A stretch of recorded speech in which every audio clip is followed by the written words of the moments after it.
Boa noite a todos. Boa noite. Então a mensagem é 139, por amor. Nós vamos ler essa mensagem de Emmanuel, do livro Caminho, Verdade e Vida, e logo depois nós vamos fazer a nossa prece de abertura. Tá todo mundo bem? Todo mundo em paz? Tá. Então bora lá. O nosso Emmanuel, ele vai comentar um versículo de João, capítulo 12, versículo 40. O versículo diz assim, cegou-lhe os olhos e endureceu-lhes o coração, a fim de que não vejam com os olhos e compreendam no coração e se convertam e eu os cure. Tá? Uma citação de João. Os planos mais humildes da natureza revelam a providência divina em soberana expressão de desvelo e amor. Os lírios não tecem, as aves não guardam provisões e misteriosa força fornece-lhes o necessário. Tá? A observação sobre a vida dos animais demonstra os extremos de ternura com que o Pai vela pela criação desde o princípio. Aqui uma asa, acolá um dente a mais, ali desconhecido poder de defesa. Afirma-se a grande revelação de amor em tudo, porque é cuidado de Deus. No entanto, quando o Pai convoca os filhos à cooperação nas suas obras, eis que muita vez se salientam os ingratos, que convertem os favores recebidos não em deveres nobres e construtivos, mas em novas exigências. O que ele está querendo dizer? Gente, se nós pararmos aqui, alguém hoje passou por algum acidente? Não, hoje nenhum acidente. Mas nós temos noção do trabalho que a espiritualidade teve para que não acontecesse nenhum acidente conosco?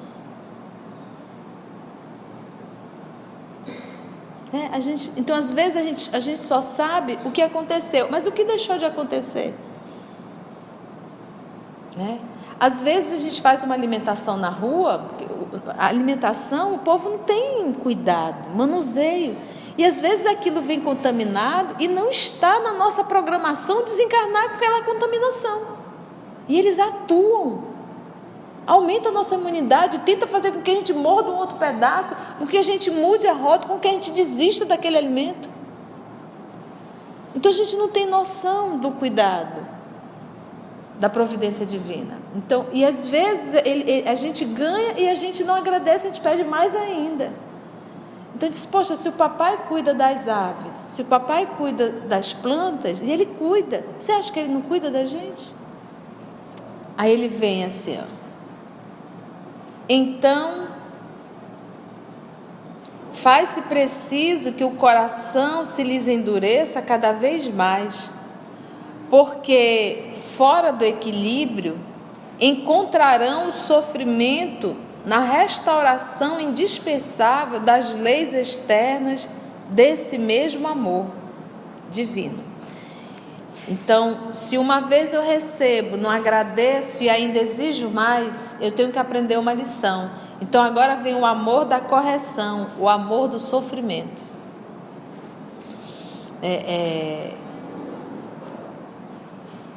Os nossos adolescentes, jovens e já quase adultos de hoje, sofrem muito, sabe por quê? Pelos excessos. Porque eles nunca souberam o que é não ter. A gente deu tudo. Então o problema deles é ter tido tudo. Não sabe o que é dificuldade, não sabe o que é lutar para ter. E aí está essa situação que está. quando nada enxergam além dos aspectos materiais da paisagem transitória, sobrevém rapidamente a luta depuradora. É quando Jesus chega e opera a cura. Só então torna o ingrato, porque não agradece. A gente não agradece. Só então torna o ingrato a compreensão da magnanimidade divina. O amor equilibra, a dor restaura. É por isso que ouvimos muitas vezes, abre aspas, nunca teria acreditado em Deus se não houvesse sofrido. Então, diz o Livro dos Espíritos que a dor é o último recurso que Deus utiliza para trazer o filho de volta ao ser.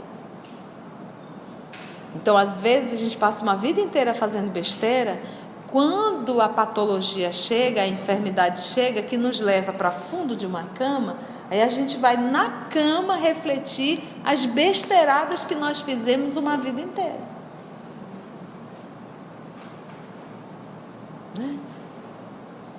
Poxa, é preciso chegar a esses extremos para eu aprender a agradecer e a entender em que momento Ele está me chamando para trabalhar na vinha dEle. Porque o pai, ele ajuda os filhos pelos outros filhos. Ele não se materializa. Ele diz assim: Vitória, agora eu estou contando contigo para aquele trabalho ali.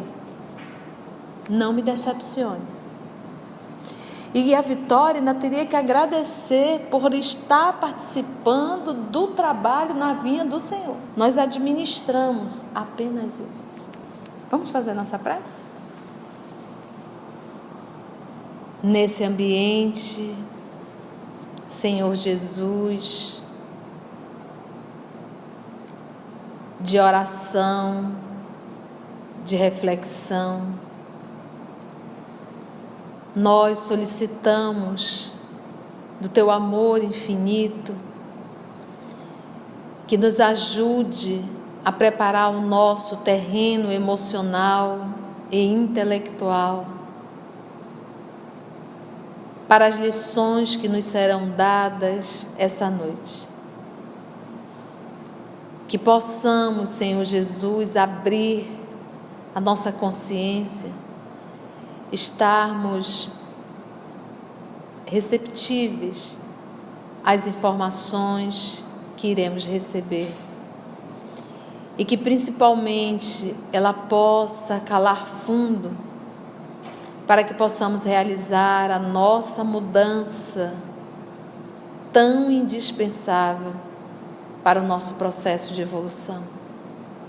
É em Teu nome, amor querido, que aqui estamos e rogamos do Senhor a Sua presença através dos nossos amigos espirituais. Muito obrigada, Jesus amado. Muito obrigada pela vida que o Senhor nos proporciona aqui na terra.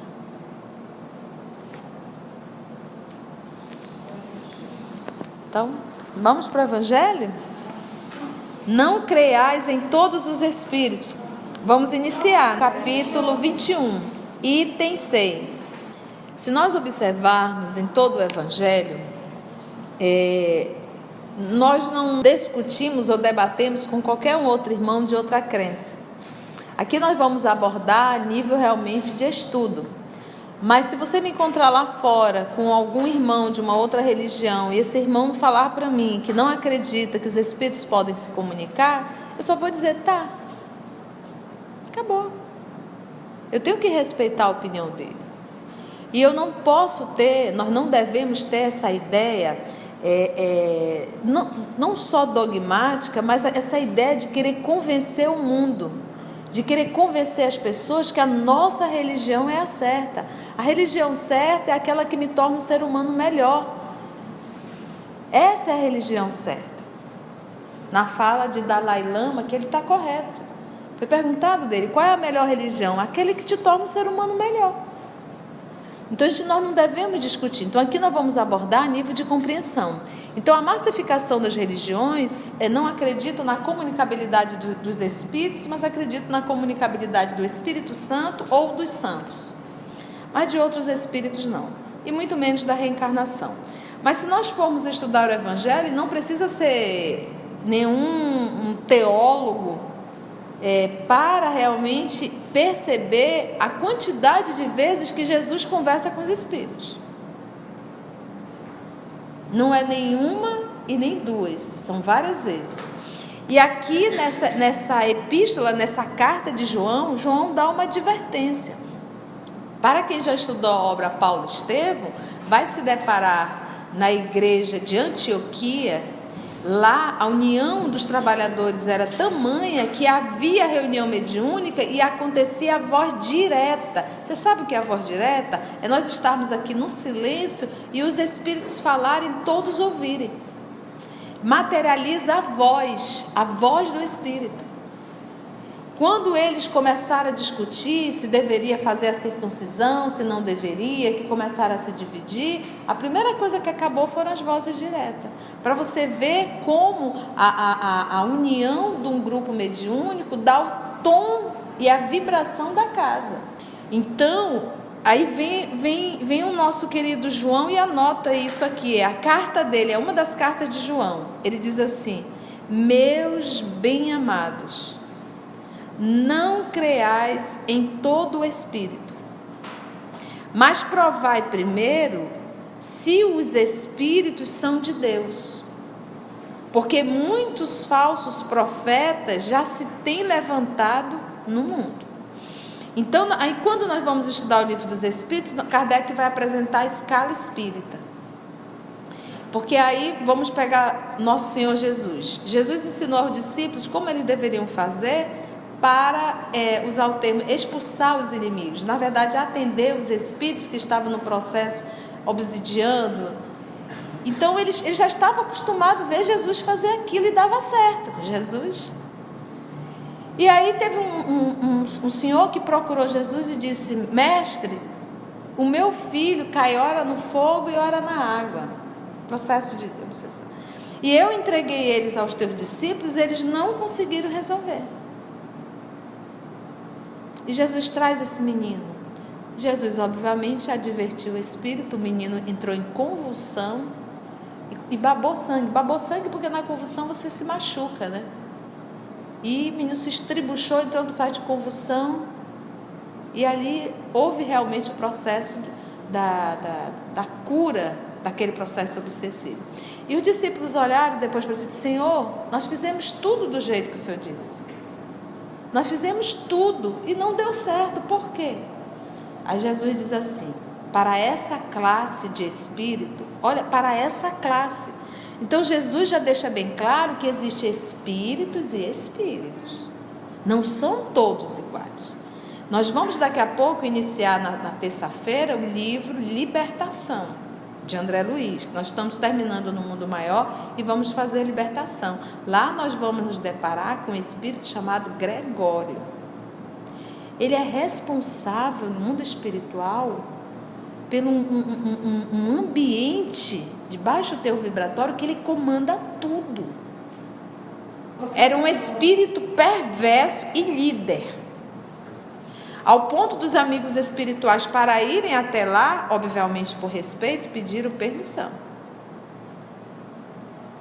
Então, a petulância, a vaidade, você se achar superior, isso em hipótese alguma numa situação dessa. Então Jesus mostrou aos discípulos, ele disse assim: para essa classe de espírito é necessário jejum, e o jejum não é passar fome, jejum é introspecção, silêncio mental, tá? É necessário jejum e oração. E eles não conseguiram. Então, nós que estamos no trabalho mediúnico, que estamos lidando com os espíritos e que estamos lendo livros, nós temos nós achamos que o fato da obra ser psicografada, isso já garante que é de espírito superior. E o próprio Kardec fala exatamente nisso. Então nós temos que primeiro verificar se aquele espírito ali vem de Deus. Porque caso não venha, as lições não são da verdade, são da mentira. Aí nós já estudamos no livro dos médios. Como é que eu posso saber? O primeiro ponto é avaliar quem é o médium. Porque espírito superior não fala por boca suja. É o primeiro ponto. Se nós vamos para um trabalho de reunião mediúnica, nós ouvimos os espíritos. Hoje é muito comum fazer avaliação com presença de espíritos, que eu sou altamente contra, mas respeito. Você vai fazer uma avaliação, os espíritos falam e todo mundo acredita. E às vezes são coisas ridículas. Uma vez nos chamaram para um trabalho desse, também não chamaram mais a gente, só chamaram uma vez. E o espírito falou, depois o irmão disse assim, o irmão que estava coordenando olhou para mim e disse assim: olha, Conceição, o espírito falou isso, eu disse: meu irmão, o fato de um espírito ter falado não quer dizer que está certo e não quer dizer que está errado, quer dizer que tem que ser avaliado. E eu não concordo com a fala dele, não condiz. Aí a pessoa acha que a gente está obsidiada Mas é porque nós adquirimos apesar de a doutrina não ensinar, mas nós ficamos cegos. Acredita em tudo que o Espírito diz. E a orientação do nosso Senhor Jesus, a orientação de Allan Kardec, a orientação de João Evangelista, verificar primeiro se os Espíritos são de Deus. Tá? Se nós vamos, às vezes tem pessoas que têm mania de mão de carta, essas coisas, né, que falam de futuro, e às vezes é um espírito brincalhão. A moça é médium? Mas o espírito vem de Deus? Não. E te diz algo terrível que tu sai dali com um grande problema e acaba com a tua encarnação. Porque a cabeça atrai. E você acredita na fala daquela pessoa e acabou. Aí, cada vez que a gente vai estudando, eu vou entendendo por que Moisés proibiu evocar os espíritos. Está lá em Deuteronômio. E era necessário. E eu digo para muitas pessoas hoje, ainda é proibido. Porque você não conhece. E aí você rotula tudo de verdade. Vamos ver como é que Kardec, acho que é Kardec, deixa eu ver se é Kardec que vai abordar esse tema. É ele mesmo. Aqui depois vem as instruções dos espíritos. Olha o que ele diz. Os fenômenos espíritas, longe de abonarem os falsos cristos e os falsos profetas, como algumas pessoas gostam de dizer, vêm ao contrário, desferir-lhe o golpe final. Não peçais milagres nem prodígios aos espíritos. Não peçais milagres. Milagres é quase impossível acontecer. Nem prodígios aos espíritos. Porque ele declara formalmente que não os produz. Que é um milagre. Gente, isso é outra lição. Se os pedidos que eu faço é sempre na horizontal, coisas de ordem material. E quando eu falo de coisas de ordem material, eu estou falando tanto no ter saúde, ter dinheiro, ter casamento, ter marido, ter namorada, ter um contrato, ter tudo que é de ordem horizontal. Normalmente quem atende, se for necessário, são espíritos de ordem inferior. E às vezes a gente faz tanto pedidos que eles atendem. Mas quando a gente desencarna, ele diz: agora vem cá, é tua vez de me servir. E a gente ainda troca, né? Eu te acendo uma vela, eu te dou uma flor, eu te faço isso, eu te faço aquilo. Isso é vocação. Pedido é vocação. À medida que nós vamos amadurecendo espiritualmente, que nós vamos começando a ter consciência do que somos e por que estamos aqui, nós vamos deixando de fazer pedidos na horizontal e nós começamos a fazer pedidos na vertical. Ou seja, são pedidos para a minha alma, não para o meu corpo, não para a minha personalidade. E quando está acontecendo aqui, que a coisa está passando por um terremoto, eu não peço a Deus que o terremoto pare. eu peço a Deus sabedoria para lidar com o terremoto. Por quê? Porque quando eu passo por um terremoto, se eu consigo aprender com ele, eu saio muito mais forte. Entendeu? E às vezes nós fazemos determinados pedidos, a gente enche tanta paciência, e a vida diz não, mas a gente fica insistindo, a vida dá. Papai permite. Depois a gente vê lá na frente quão ruim foi ter permitido. Então, a maturidade espiritual, ela nos dá essa sabedoria de dizer assim: seja feita a tua vontade, assim na terra como no céu. Acabou. Senhor, se eu tiver de morrer com essa doença, eu morro, é a tua vontade. Se o Senhor achar que eu devo curar, que cure. O que eu tenho que fazer aqui? Eu tenho que fazer o tratamento, eu tenho que fazer tudo como mandar. Senhor, se o Senhor achar que eu devo casar, eu caso. Se eu achar que eu devo solteiro, eu fico. Senhor, se o Senhor acha que eu devo estar nesse emprego, eu não fico. Senhor, acabou. A gente tem que estar sempre fazendo e aprendendo a lidar sem se perturbar. Na hora exata a coisa acontece. Se não acontecer, é porque não tinha que acontecer. Conceição, a gente não vai estar sendo passiva, não. Passiva é eu estar em casa de braço cruzado. Deixa a vida me levar, a vida leva eu. Não. Confiança em Pai é estar trabalhando sem se desesperar nunca. O que me adoece é o desespero. Então, acho que esse primeiro momento, vamos confiar, vamos continuar trabalhando, vamos continuar fazendo o que Jesus faria se estivesse no nosso lugar, e vamos tocando o barco, com confiança. É só por uma hora, a vida na terra é muito rápida. Por que a gente se perturba tanto?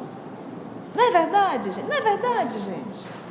A gente perde a paz por causa de leseira. Às vezes a gente perde a saúde para conquistar uma coisa, depois que a gente conquista, a gente morre porque perdeu a saúde. Para quê?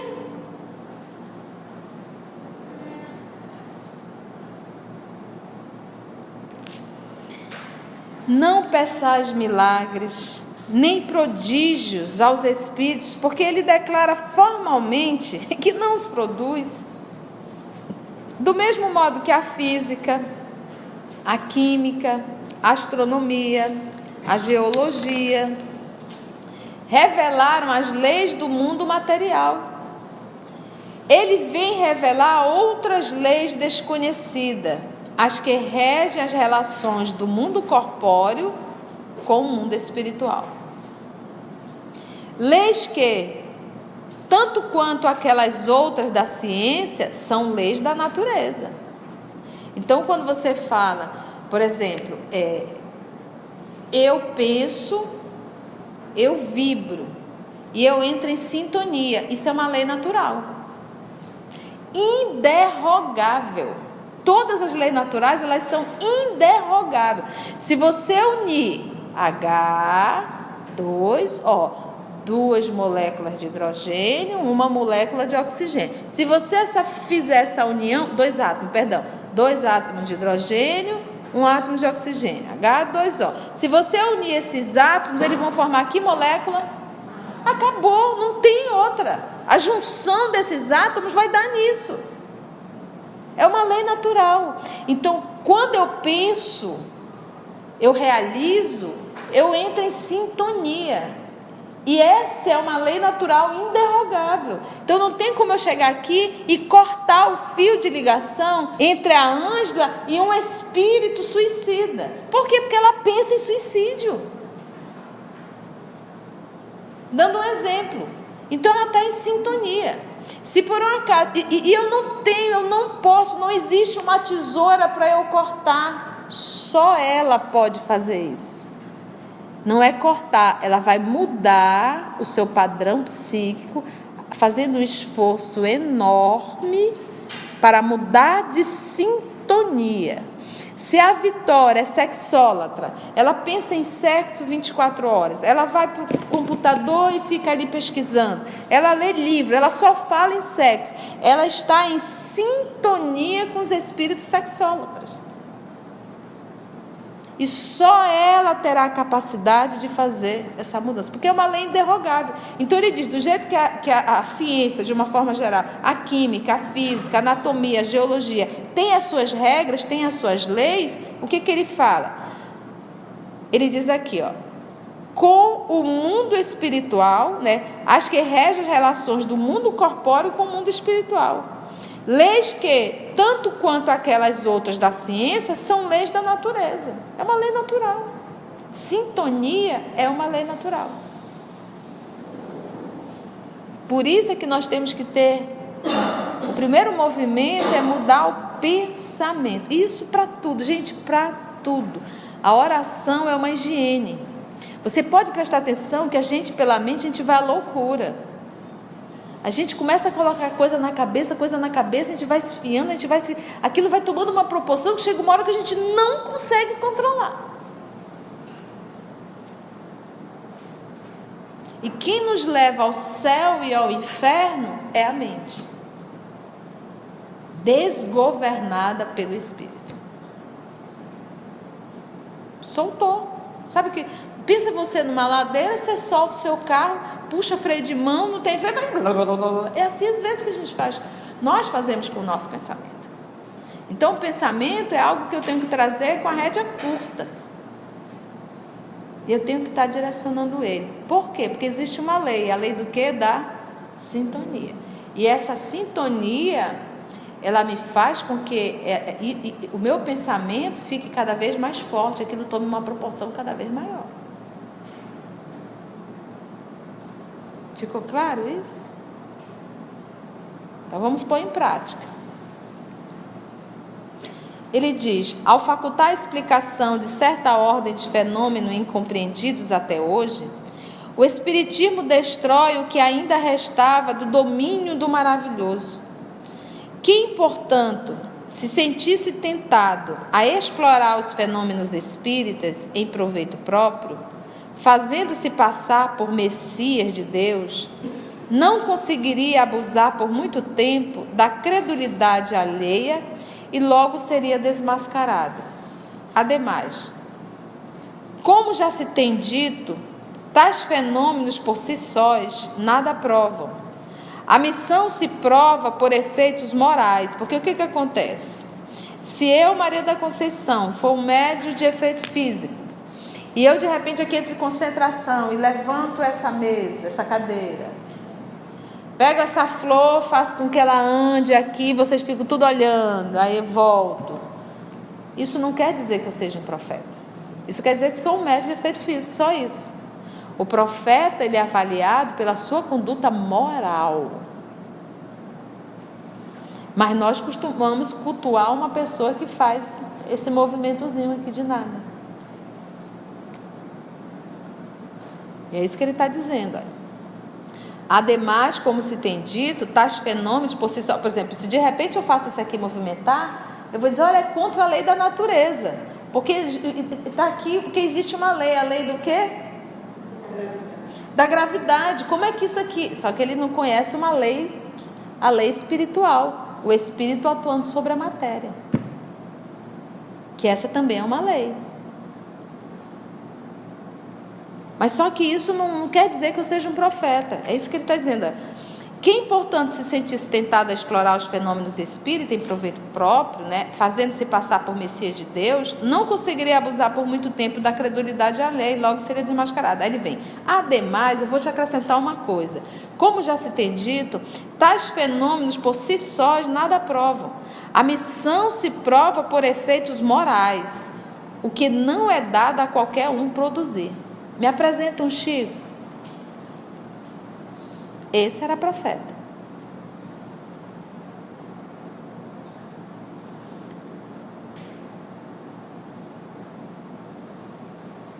Eis aí um dos resultados do desenvolvimento da ciência espírita. Pesquisando a causa de certos fenômenos, ela, a doutrina espírita, levanta o véu de sobre muitos mistérios. Só os que preferem a obscuridade à luz têm interesse em combatê-la. Combater o quê? A ciência espírita.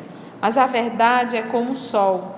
Ela dissipa os mais densos nevoeiros. O Espiritismo ele revela outra categoria bem mais perigosa de falsos cristos e de falsos profetas. Quais são? Que se encontram não entre os homens, mas entre os desencarnados. A dos espíritos enganadores, hipócritas, orgulhosos e pseudo-sábios, que passaram da terra para a erraticidade e tomam nomes venerados. Olha o que tem de espírito se comunicando com o nome de Dr. Bezerra. E o povo do centro espírita chega a tufo o peito. Nosso mentor é Bezerra de Menezes.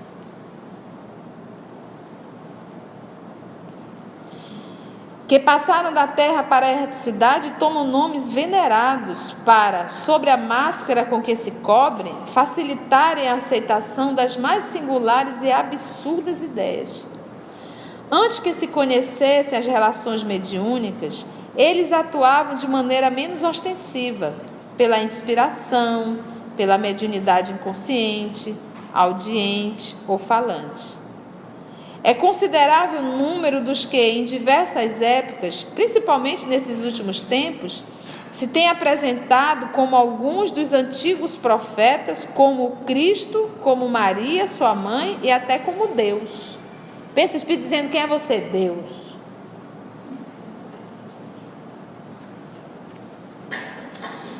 João adverte os homens contra eles, dizendo: meus bem-amados, não creais em todos os espíritos, mas provai se os espíritos são de Deus, porque muitos falsos profetas já têm levantado no mundo.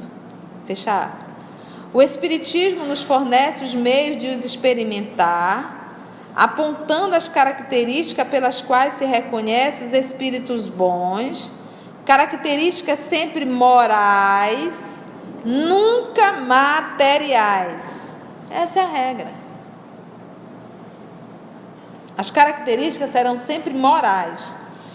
É a maneira de se distinguir os espíritos bons dos maus que, principalmente, podem aplicar-se estas palavras de Jesus, abre aspas, pelo fruto é que se reconhece a qualidade da árvore. Uma árvore boa não pode produzir maus frutos, e uma árvore má não os pode produzir bons. Fecha aspas. Julgam-se os espíritos pela qualidade de suas obras, como se julga uma árvore pela qualidade dos seus frutos. E da mesma forma, por exemplo, dentro do movimento espírita, nós temos muitas pessoas que são místicas, vaidosas e orgulhosas. Nem Allan Kardec, que realmente é um homem estudioso, quando alguém se aproximava e falava das suas sensibilidades, ele jamais dizia: você é médium. Ele dizia: teremos que experimentar. Então não existe em absoluto nada que possa dizer você é médium. Só testando. Você pode chegar incorporada no centro espírita, você passa por um tratamento e nunca mais incorpora. Aquilo ali era uma obsessão. Você estava no processo de subjugação. E acabou. E isso não te rotula de médium. Então, dentro do nosso movimento espírita, nós temos muitos falsos profetas. As pessoas ficam ali atrás da mesa fazendo atendimento a uma pessoa tão fragilizada, às vezes tão dodói, que chega precisando de um carinho, e tudo que aquela pessoa fala, na condição de um trabalhador espírita, aquela outra criatura passa a ter aquilo como verdade. E às vezes nós pegamos muito pesado. Você dizer para alguém fragilizado, você é médium, sem a pessoa ter absolutamente nenhum conhecimento, isso é a pior coisa que pode acontecer. E além de tudo, nós estamos sendo realmente um falso profeta, porque não tem como nós sabermos disso. Muito. É, exatamente, cada vez um número maior, mas por falta de estudo. Por isso que nós vamos sempre bater na tecla. Por favor, estudem. Estudem. Estudar. Esse realmente é o movimento que nós devemos fazer. E estudar, quando eu falo, é estudar Kardec. Estudar. Por que o Evangelho segundo o Espiritismo foi a terceira obra e não a primeira? Como é que nós vamos falar do Evangelho sem base doutrinária? A gente precisava falar de Jesus, mas a gente tinha que entender a reencarnação, pluralidade dos mundos habitados, a comunicabilidade dos espíritos, o que é perispírito.